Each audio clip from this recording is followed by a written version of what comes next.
하나갤러리아가 파이브가이즈를 매각한다는 이야기 저희도 들려드렸는데요. 최근엔 파이브가이즈가 결국 사모펀드인 HNQ에 팔렸습니다. HNQ는 확실히 하나갤러리아와는 다른 행보를 가는 것 같은데요. 하나갤러리아는 파이브가이즈 확장에 소극적인 모습을 보였지만 HNQ는 국내 시장에서도 점포를 늘릴 계획이고 일본 시장 진출까지 노리고 있다는 이야기가 나오고 있는 중입니다. 가끔 돈슐랭에도 달리는 댓글인데 이 뉴스를 보고 이런 생각하신 분들 계셨을 거예요. 또 사모펀드야? 사모펀드는 소수의 고액 투자자로부터 비공개로 자금을 모아서 운영하는 펀드를 말하는데요. 예를 들면 이런 겁니다. 전문가들이 동네 부자 몇 명을 찾아가서 이렇게 말을 합니다. 강남에 낡은 빌라가 하나 매물로 나왔는데 제가 이걸 적당한 가격에 사서 기가 막히게 고친 다음에 비싸게 팔아볼 테니까 어떻게 투자 좀 하시겠어요? 그렇게 투자받은 돈으로 집을 열심히 고쳐서 4, 5년 뒤에는 다른 기업에게 비싸게 판매하는 거죠. 잘 나가는 F&B 브랜드가 매물로 나오고 사모펀드들이 이 기업들을 사는 뉴스 많이들 보셨을 겁니다. 사실 사모펀드는 위기의 기업을 회생시키는 역할도 하지만 기업 사냥꾼이라는 부정적인 인식도 가지고 있죠. 수단과 방법을 가리지 않고 이윤을 추구하기 때문에 직원들이 대거 잘리거나 핵심 자산이 매각되는 경우가 있거든요. 이 업계는 오직 숫자로만 평가하는 냉혹한 곳이니까요. 이런 사모펀드들이 특별히 관심을 보이는 카테고리들이 있습니다. 바로 식음료 브랜드와 기업들이죠. 왜 사모펀드는 먹고 마시는 기업들에게 관심을 보이는 걸까요? 오늘은 이 사모펀드에 대한 이야기를 한번 해볼까 합니다. 저는 김밥이고요. 제가 오늘 따먹여 드릴 이야기, 사모펀드 손에 들어간 브랜드의 엇갈린 운명입니다.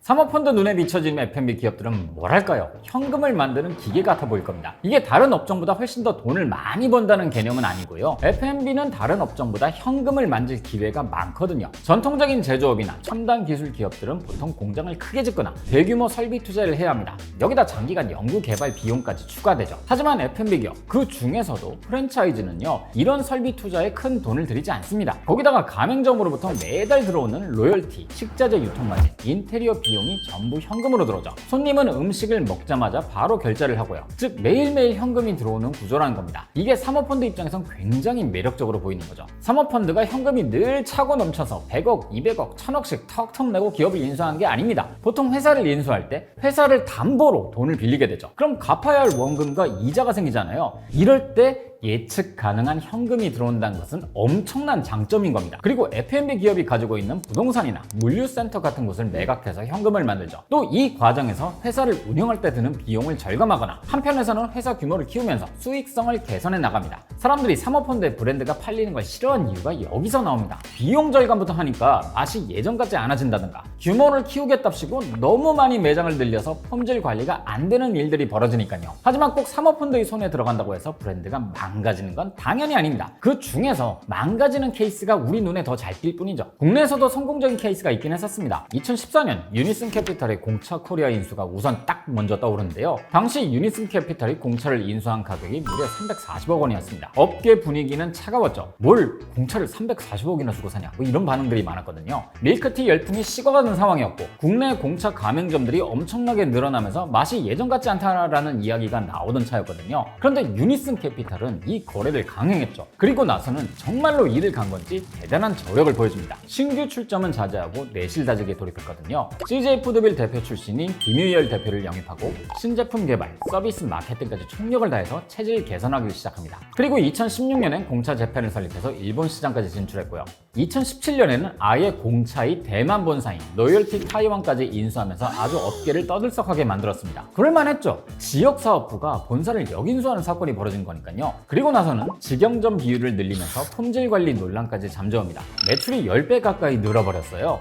이게 딱 정점일 때 유니슨 캐피탈은 미국의 사모펀드인 TA 어소시에이츠의 공차를 매각합니다. 금액은 무려 3,500억 원. 인수 금액의 10배가 넘는 가격이었습니다. 공차를 글로벌 기업으로 탈바꿈시켰기 때문에 가능했던 일이었죠. 아웃백 인수도 대표적인 성공 사례입니다. 여기도 정말 대단했죠. 사모펀드인 스카이레이크가 2016년에 한국 법인을 인수했는데요. 이때도 업계에서 말이 많았습니다. 그럴만했던 게요. 당시 패밀리 레스토랑은 정말 저문은 해였습니다. 베니건스나 마르쉐 같은 1세대 패밀리 레스토랑들은 이미 철수했고 남아있는 곳들도 다 경영난을 겪고 있었거든요. 아웃백도 마찬가지였습니다. 2008년 이후로는 계속 내리막길을 걸었으니까요. 이걸 보고 결국 미국 아웃백 본사가 한국 영업권을 매물로 내놨고 이걸 스카이레이크가 받은 겁니다. 당시 매각 금액은 570억 원. 이 금액도 당시 아웃백에겐 과분한 금액이라는 이야기가 많았는데요. 모두가 아시는 것처럼 아웃백은 정말 귀신같이 부활합니다. 이거 어떻게 가능했을까요? 스카이레이크는 아웃백을 살리려고 일을 많이 벌였습니다. 그리고 비용을 엄청나게 투입했어요. 일반적으로 사모펀드는 비용 절감을 위해서 노력하는데 여긴 정반대의 길을 간 거죠. 당시 대부분의 프랜차이즈는 원가 절감을 위해서 냉동식자재의 비중을 늘리고 있었습니다. 그런데 아웃백은 이걸 냉장으로 바꿔버렸어요. 이게 기업 입장에선 굉장히 위험한 결정이었습니다. 냉장 운송은 돈이 많이 들고 냉장 고기를 쓰면 당연히 폐기율도 높아지거든요. 하지만 확실히 얻어가는 것이 있죠. 신선한 고기를 쓰는 식당이라는 이미지를 챙길 수 있다는 것. 아웃백은 블랙라벨 스테이크를 출시하면서 아웃백의 이미지를 완전히 바꾸는 데 성공합니다. 그리고 2019년부터는 배달 서비스도 적극적으로 시도했었죠. 사실 단가가 높다 보니까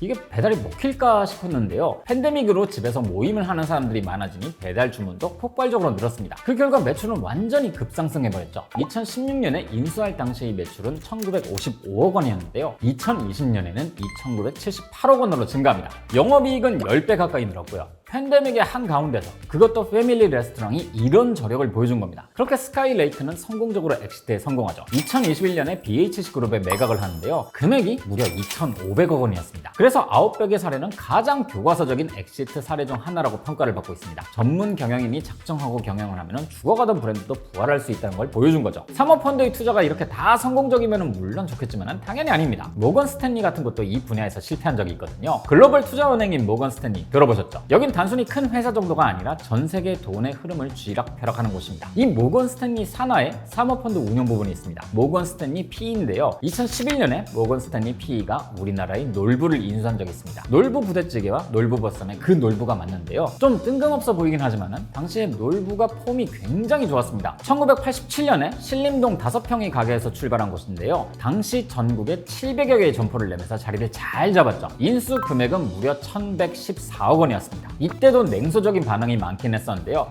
그만큼 한국 외식 시장의 가능성을 높게 본 게 아니냐는 긍정적인 시각도 있긴 했었습니다. 보통 사모펀드는 기업을 인수한 후에 3에서 5년 정도 바짝 공을 들여서 키운 뒤에 팔게 되는데요. 모건 스탠리 PE는 무려 11년 뒤에나 놀부를 매각합니다. 정확한 매각 금액은 발표되지 않았는데요. 추산되는 가격을 좀 찾아보니까 경영권을 포함한 지분 57%를 200억에 매각하는 계획이었다고 하더라고요. 왜 이렇게 된 걸까요? 가장 큰 패착은 모건 스탠리 측이 인수 직후부터 브랜드를 무리하게 확장했던 겁니다. 당시 놀부는 국내 외식업계에서 브랜드 가치가 꽤 높았기 때문에요. 이 놀부라는 이름을 활용해서 다양한 외식업 분야에 진출했던 거죠. 놀부의 핵심 브랜드는 놀부 부대찌개와 놀부 보쌈이었는데요. 모건 스탠리는 여기에서 만족하지 않고 정말 다양한 브랜드를 런칭했습니다. 놀부 옛날 통닭, 레드 머그 커피, 공수관 등등 이 외에도 굉장히 많죠. 브랜드 런칭을 이런 식으로 남발하다 보니까 놀부 보쌈 같은 핵심 브랜드의 가맹점 수가 점점 줄어들었죠. 또 다른 이유는요. 트렌드에 빠르게 대응하지 못했다는 겁니다. 보쌈과 부대찌개란 메뉴는 다른 메뉴와는 좀 다른 특성을 가지고 있습니다. 3, 4인 메뉴가 중심이고 당시에는 식당에서 먹는 음식이란 인식이 있었죠. 그런데 1인 가구와 배달이 급성장하면서 이런 스타일의 메뉴들이 약간 힘을 잃게 됩니다. 빨리 전략을 짜서 움직였다면 좋았겠지만 타이밍을 놓쳐버렸죠. 자본금을 얼마나 까먹은지를 나타내는 수치를 자본 잠식률이라 하는데요. 2021년의 놀부의 자본 잠식률은 무려 88%였죠. 예를 들어서 자본금으로 100억을 들고 있는데 금고를 열어보니까 지금 12억밖에 남지 않았던 겁니다. 이건 기업들에게 굉장히 심각한 신호죠. 흑자는 고사하고 지금 돈을 다 까먹고 있다는 거니까요. 이렇게 적자가 계속 나면서 모건 스탠리 PE는 놀부와 갈라서게 됩니다. 이런 일은 당연히 우리나라에서만 벌어진 일이 아닙니다. 워렌 버핏이 공개적으로 실패를 인정했던 투자 케이스가 있는데요. 글로벌 사모펀드인 3G 캐피탈이라는 곳입니다. 여긴 세계 최대의 맥주 회사인 AB 인베브의 소유주이고 버거킹, 팀 호튼스도 보유하고 있는 곳이죠. 2015년에 3G 캐피탈이 워런 버핏과 파트너십을 맺은 적이 있어요. 그리고 나서 미국의 크래프트 푸즈를 400억 달러에 인수했는데요. 이 크래프트 푸즈와 하인즈를 합병시키는 엄청난 딜에 성공하게 됩니다. 종합식품 회사와 소스류 회사 압도적인 퍼포먼스를 보여주는 하인즈가 합쳐져 크래프트 하인즈가 이렇게 탄생했죠. 크래프트 하인즈는 단숨에 세계 5위 안에 드는 식품 회사가 되어버렸고요. 합병 이후 대부분의 사모펀드가 그렇듯이 비용 절감을 위해서 3G 캐피탈은 엄청난 노력을 했었습니다. 근데 이게 좀 극단적이었습니다. 일명 제로베이스 예산 정책을 펼쳤거든요. 이게 간단히 설명하자면 전년도 예산을 참고해서 올해 예산을 짜는 게 아니라요. 모든 예산을 영원부터 시작해서 필요한 곳에만 돈을 쓰게 만드는 방식을 말합니다. 이게 단기적으로 보면 확실히 비용을 엄청나게 줄일 수 있는 거니까 이익을 낼 수는 있는데요. 장기적으로 보자면 위험 부담이 많은 방식입니다. F&B 산업에서 비용 절감을 하게 되면 대체로 티가 나기 마련입니다. 왜냐? 맛부터가 달라지니까요. 어디까지 비용을 줄여야 할지를 연구를 잘 해야 하는데요. 이게 선을 넘어버리면 평판은 금방 떨어지고 되돌리기가 어려워집니다. 크래프트 하인즈가 딱 그랬죠. 비용 절감에 몰두한 동안 품질은 계속 떨어졌고 사람들이 가공식품 대신에 신선식품으로 눈을 돌리면서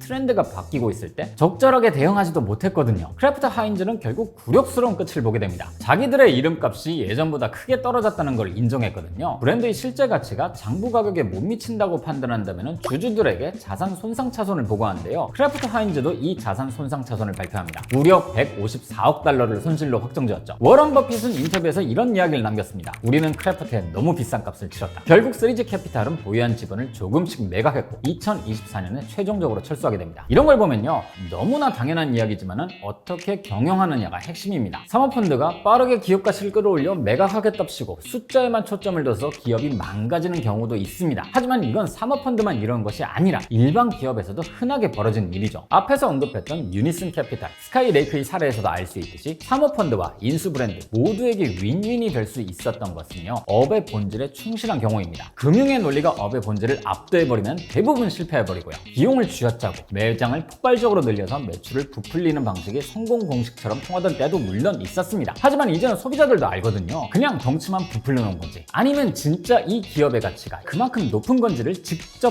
보고 느끼고 판단할 수 있으니까요. 이제는 먹고 마시는 시장은 소비자의 마음을 얻어야 선택받을 수 있는 시장이 됐습니다. 투자자의 마음은 숫자로 살 수 있지만 소비자의 마음은 제대로 된 경영에서만 얻을 수 있죠. 그런 의미에서 보자면 주인이 누구냐는 중요하지가 않습니다. 브랜드의 가치를 잘 갈고 닦을 수 있는 소유주가 누구이냐가 핵심이거든요. 저는 개인적으로 이런 M&A 시장에서 벌어지는 사모펀드의 불꽃 튀는 이야기들을 참 좋아하는데요. 여러분들도 재밌게 들으셨다면 2탄을 가져와 볼 수도 있을 것 같습니다. 오늘은 여러분 기억에 남는 M&A 사례가 있다면 댓글로 남겨주셔도 좋을 것 같네요. 그럼 저는 다음 주에 다시 뵙겠습니다.